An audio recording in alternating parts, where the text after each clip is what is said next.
사람들은 사랑한다는 말을 많이 하곤 합니다. 사랑한다고 말하지요. 그런데 사실 사람들 안에는 사랑에 대해서 듣는 것보다 사랑을 보고 싶어 하고 또 느끼고 싶은 마음이 더 큰 것을 깨닫습니다. 사랑한다는 말을 듣기보다 사랑을 보고 싶어 하고 사랑을 느끼고 싶어 한다는 거예요. 그래서 사랑한다 말하면 꼭 묻잖아요. 얼마만큼 사랑하냐 하고 묻기도 하고 사랑하면 뭐 해줄 수 있냐고 묻기도 합니다. 고전적인 멘트지만 뭐 하늘에서 별을 따다 줄 수 있냐 뭐 이렇게 옛날에 물었다고 하잖아요. 아이들도 엄마 아빠가 사랑한다 하면 엄마 아빠 사랑해서 뭐 해줄 건데 물을 때가 있습니다. 이 사랑을 보고 싶은 거죠. 그 사랑을 무언가를 통해서 확인하고 싶은 마음이 있다 할 수 있어요.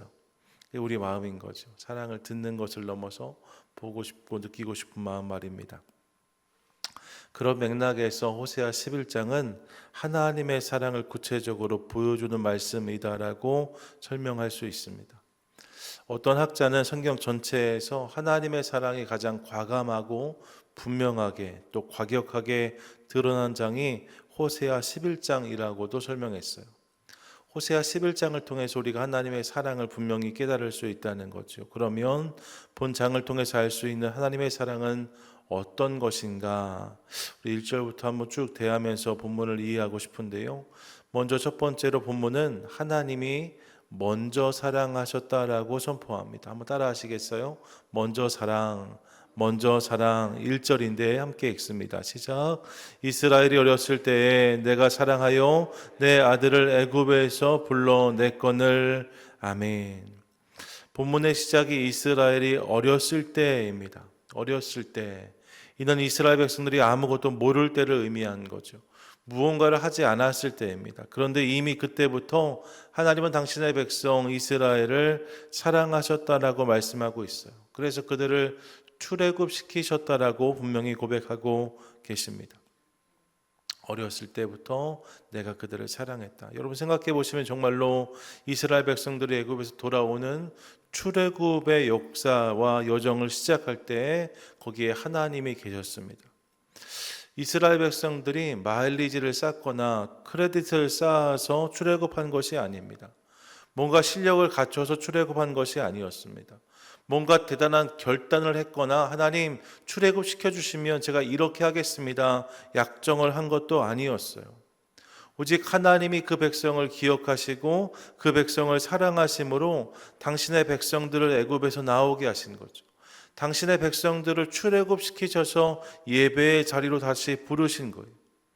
하나님이 먼저 사랑하신 거죠. 그 백성이 무엇을 해서가 아니라 하나님이 그들을 사랑하심으로 이 여정이 시작되었음을 깨닫습니다. 이것이 하나님의 사랑이었다는 거예요. 예, 여러분 그분이 먼저 사랑하셨습니다. 그러면 그 사랑을 받았기에 이스라엘 백성들도 그렇게 하나님을 사랑했는가? 이어지는 본문을 보면 그렇지 않은 것을 우리가 확인하는데 2절 말씀 같이 한번 읽습니다. 시작. 선지자들이 그들을 부를수록 그들은 점점 멀리하고 바알들에게 제사하며 아로새긴 우상 앞에서 분향하였느니라. 아멘. 여러분 하나님이 먼저 사랑하셨답니다. 하나님이 그렇게 그들을 붙들어 주셨는데 본문을 보니까 이스라엘 백성들이 어떻게 반응했다고요? 그렇게 반응하지 않았다라고 본문이 기록하고 있어요. 그들은 하나님을 사랑하지 않았다라고 말씀합니다. 그 사랑에 응하지 아니하고 오히려 엉뚱한 것을 사랑했다고 기록하고 있어요. 바알에게 제사하고 우상 앞에 분향하며 라고 말합니다. 하나님 아닌 엉뚱한 것들을 붙잡고 그런 것들을 사랑하고 섬기는 모습이 그들 가운데 있었다는 거예요. 하나님께서 이스라엘 백성들을 먼저 사랑하셔서 그들을 불러주셨는데 이스라엘 백성들은 그 하나님을 사랑하기보다 다른 것들을 붙잡고 쫓아갔다. 마치 고멜이 그랬던 것처럼 말입니다. 그렇게 하나님으로부터 멀어져간 이스라엘 백성들의 모습을 이야기하고 있습니다. 그 백성은 하나님을 사랑하지 않았다는 거예요. 자, 그럼 이제 하나님이 어떻게 하셔야 할까요? 먼저 사랑을 고백하셨는데 그 백성들이 엉뚱하게 다른 것들을 바르고 따라갔다. 그 백성들이 배신한 거잖아요. 하나님이 외면당하신 거거든요.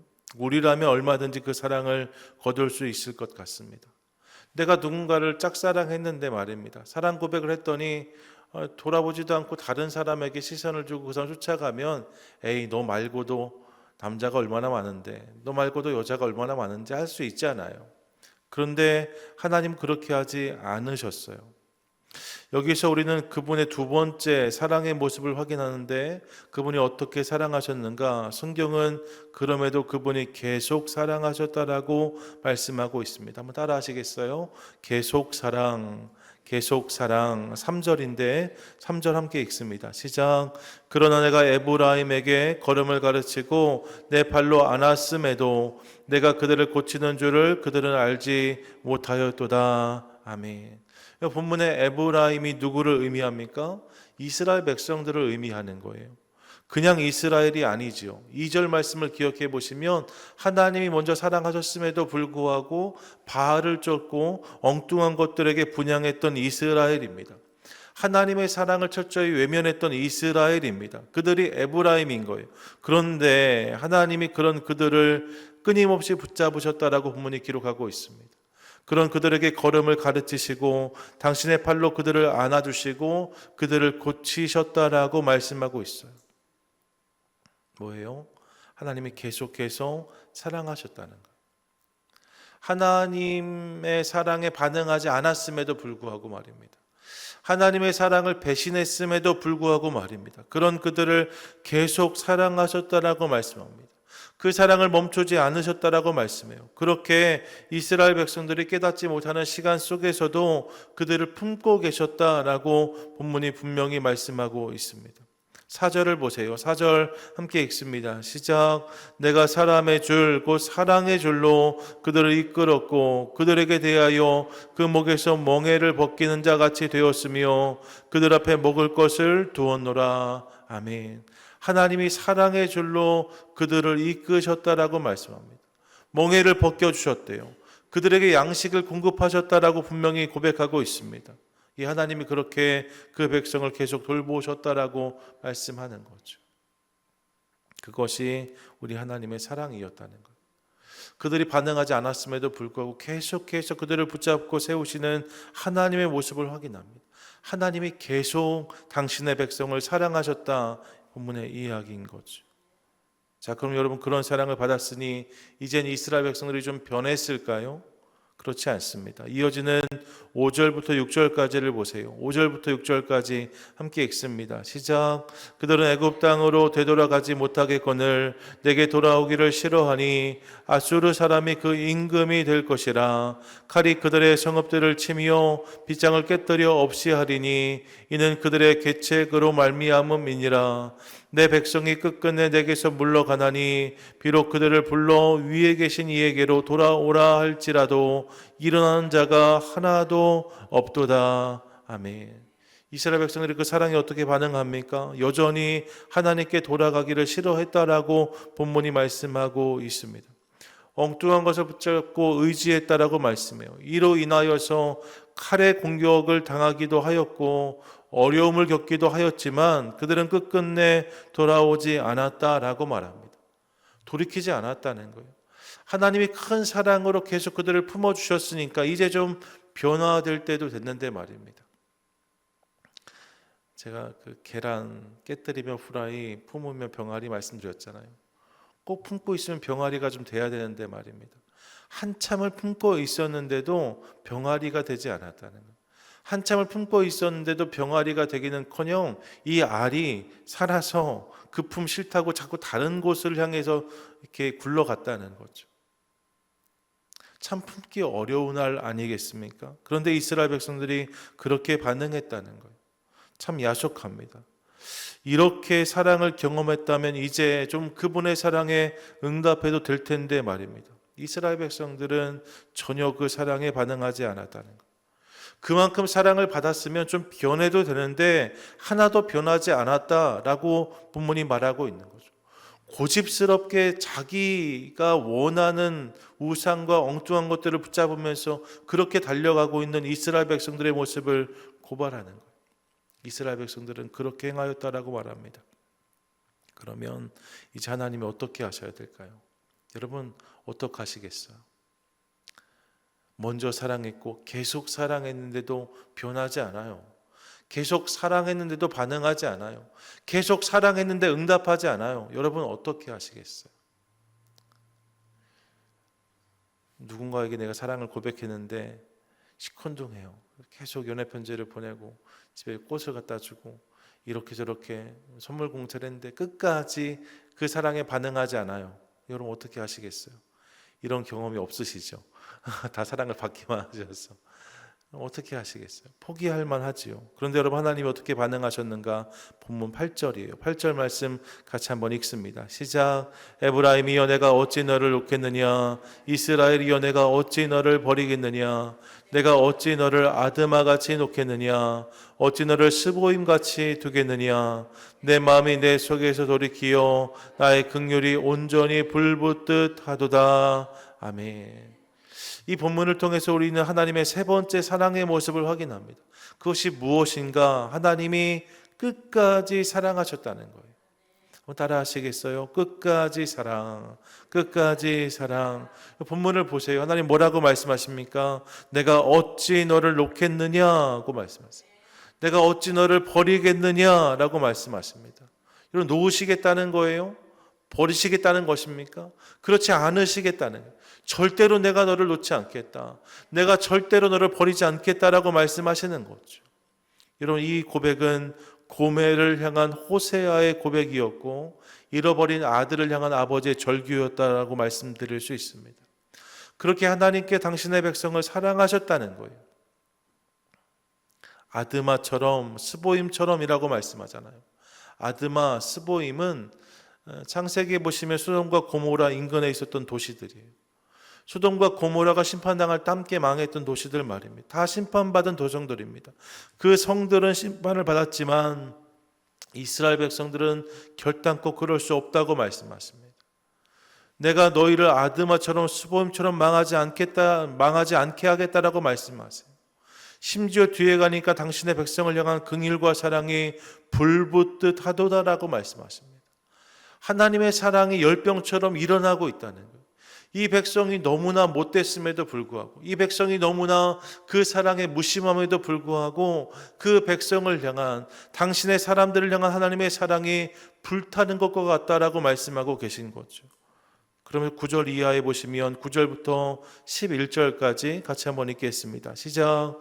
내가 나의 명령하는 진노를 나타내지 아니하며 내가 다시는 에브라임을 멸하지 아니하리니 이는 내가 하나님이요 사람이 아님이라.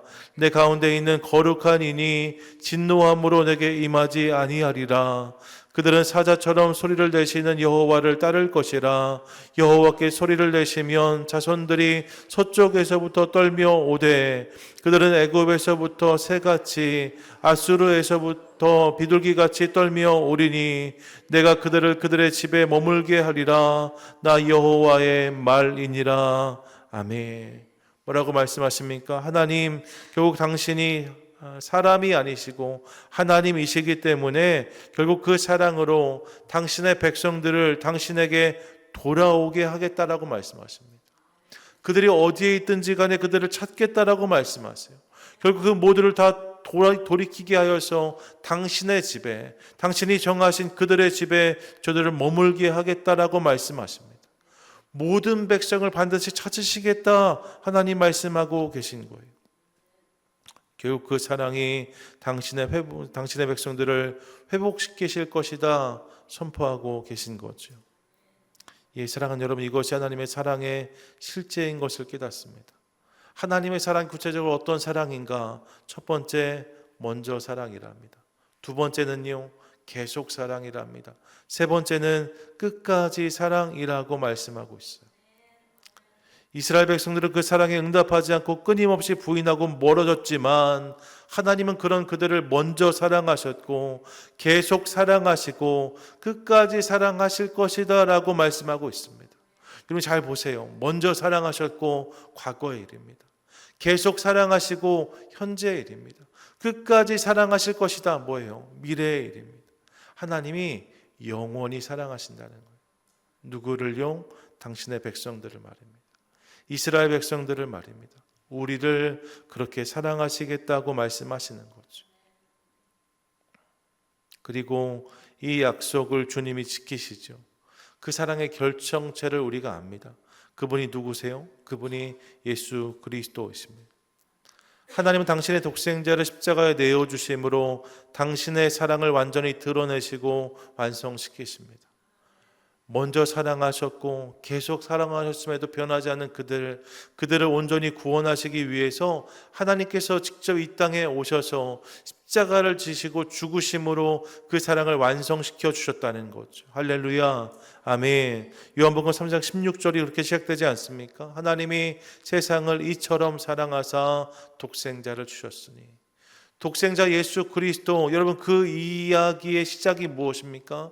하나님의 사랑이었다라고 말씀하고 있는 거예요. 이 십자가를 통해 구원의 길을 내시고 사랑하신 당신의 백성들을 돌이키게 하셨다라고 말씀하고 계신 거죠. 이 사실을 기억하며 그분의 사랑에 감격하는 저와 여러분, 우리 모두가 될 수 있기를 간절히 소망합니다. 아멘. 여러분, 이 사랑이 우리 가운데 분명히 감사의 이유가 되고 감격의 조건이 됩니다. 왜요? 이것이 우리의 이야기이기 때문에 그렇습니다. 본문에서 고발하고 있는 이스라엘이 바로 우리인 것을 깨닫습니다. 여러분, 하나님의 사랑을 날마다 우리가 경험하지만 그럼에도 불구하고 그 사랑 안에 머물지 못할 때가 많이 있습니다. 그 사랑을 외면할 때도 많이 있습니다. 사랑받지 못한 자처럼 살아가는 모습도 우리 가운데 분명히 있습니다. 여러분, 이스라엘 백성들은 그들일 뿐만 아니라 바로 우리인 것을 깨닫습니다. 본문이 말하는 에브라임이 나인 것을 깨닫습니다. 그런데 하나님이 그런 우리를 이렇게 사랑하셨다는 거예요. 그 크신 하나님의 사랑 찬양 있죠. 그 크신 하나님의 사랑 말로 다 형용 못하네. 저 높고 높은 별을 넘어 이 낮고 낮은 땅 위에. 3절을 보니까 하늘을 두루마리 삼고 바다를 복물 삼아도 한없는 하나님의 사랑 다 기록할 수 없겠네. 하나님의 크신 사랑 그 어찌 다 쓸까. 저 하늘 높이 쌓아도 채우지 못하리 고백합니다.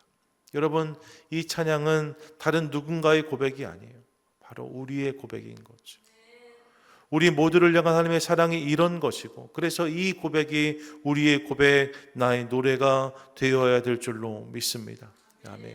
하나님이 그렇게 우리를 사랑하신다는 거예요. 이 사실을 기억하고 싶습니다. 지난주에 우리가 회개할 죄는 얼마든지 많다고 말씀드렸어요. 특정되는 죄뿐만 아니라 그 외에도 우리 안에 얼마나 많은 죄들이 있냐라고 분명히 말씀드렸습니다. 여러분, 우리 안에 수많은 허물과 연약함이 있습니다. 누구도 누구에게 돌 던지기가 어려워요. 드러난 죄와 드러나지 않을 죄가 있을 뿐이지 우리 모두에게 다 그런 죄가 있습니다. 그런데 말입니다. 그래서 이 죄와 치열하게 싸워야 됩니다. 돌이켜야 됩니다. 회개해야 되는 것 맞습니다. 그런데 그럼에도 불구하고 꼭 기억해야 되는 중요한 사실이 한 가지 있습니다. 결코 잊으면 안 되는 중요한 사실이 한 가지 있습니다. 그것은 그럼에도 불구하고 그런 우리를, 그런 저들을, 그런 나를 하나님이 사랑하신다는 거예요. 여러분, 이것이 우리의 유일한 소망이고 능력인 것을 믿으시기 바랍니다. 그런 나를 주님이 사랑하신다는 거예요. 여러분, 교회의 어떤 움직임이 누군가를 향해서 너 나쁘다라고 말하는 것에서 끝나면 안 되겠다는 생각을 이번 주에 많이 했습니다. 왜요? 이것이 죄다라는 것을 알리는 것은 분명히 중요합니다. 하지만 교회의 마지막 메시지는 뭐예요? 그럼에도 불구하고 당신을 하나님이 사랑하십니다가 되어야 돼요. 왜요? 하나님이 그렇게 사랑하시기 때문에. 이것이 죄인 것을 분명히 드러내는 것도 중요합니다. 하지만 우리의 결론은 언제나 사랑이어야 돼요. 왜요? 주님이 그렇게 나를 사랑하셨기 때문입니다. 여러분, 부모의 잔소리 말입니다. 아이가 잘 되라고 잔소리를 막 하잖아요. 그런데 잔소리가 자녀들을 변화시키지 못하는 것을 볼 때가 많이 있습니다. 잔소리를 하면 할수록 아이들이 변하지 않아요. 잔소리 많이 해서 아이들이 많이 변하면 잔소리 많이 하면 되겠지요. 근데 여러분 어떠세요? 잔소리 많이 한다고 아이들이 변하나요? 변하지 않아요. 그런데 변할 때가 있습니다. 언제 변해요? 제가 가만히 보면요, 잔소리를 들어서 아이들이 변하는 게 아니고 잔소리에 담긴 부모의 마음을 아이들이 깨닫기 시작할 때, 그 잔소리에 담긴 엄마 아빠의 사랑을 아이들이 느끼기 시작하면 아이들이 변하는 것을 깨닫습니다. 귀에 못이 박히게 무슨 말을 해도 그 말이 아이의 삶을 변화시키는 것이 아니라 그 말에 담겨있는 엄마의 진심 말입니다. 아빠의 사랑 말입니다. 그 마음이 아이의 마음에 와 닿을 때 거기에서 변화가 일어나는 거죠. 정죄함이 인생을 바꾸지 못해요. 그럼에도 불구하고 너를 사랑하신다는 하나님의 사랑, 이 복음이 인생을 변화시키는 거죠. 우리의 의지와 노력이 아니랍니다. 하나님의 사랑이 우리를 변화시키는 거예요. 그러므로 사랑하는 여러분, 이 아침 우리 한 번 더 그 사랑을 기억하는 저와 여러분, 우리 모두가 될 수 있기를 간절히 소망합니다. 그분이 먼저 나를 사랑하셨습니다. 그분이 계속 나를 사랑하십니다. 그리고 그분이 끝까지 나를 사랑하실 것입니다. 한번 따라 하시겠어요? 그분이 나를 사랑하십니다. 그분이 나를 사랑하십니다. 그분이 계속 나를 사랑하십니다. 그분이 계속 나를 사랑하십니다. 그분이 끝까지 나를 사랑하실 것입니다. 그분이 끝까지 나를 사랑하실 것입니다. 여러분, 이 사랑이 오늘도 나를 향하고 있습니다. 우리를 향하고 있습니다. 그 사랑을 깨닫기 시작할 때, 그 사랑을 온전히 경험하기 시작할 때에 우리는 변하게 될 것입니다. 우리는 새로워질 것입니다. 우리 인생 가운데 회복의 은혜는 임하게 될 줄로 믿습니다. 오늘 본문에 주님의 고백을 다시 한번 기억하세요. 내가 어찌 너를 놓겠느냐? 내가 어찌 너를 버리겠느냐? 절대로 그럴 수 없다는 거예요. 왜요? 나를 사랑하시기 때문에. 그들을 사랑하시기 때문에, 우리 모두를 사랑하시기 때문에 라고 말씀하고 있습니다.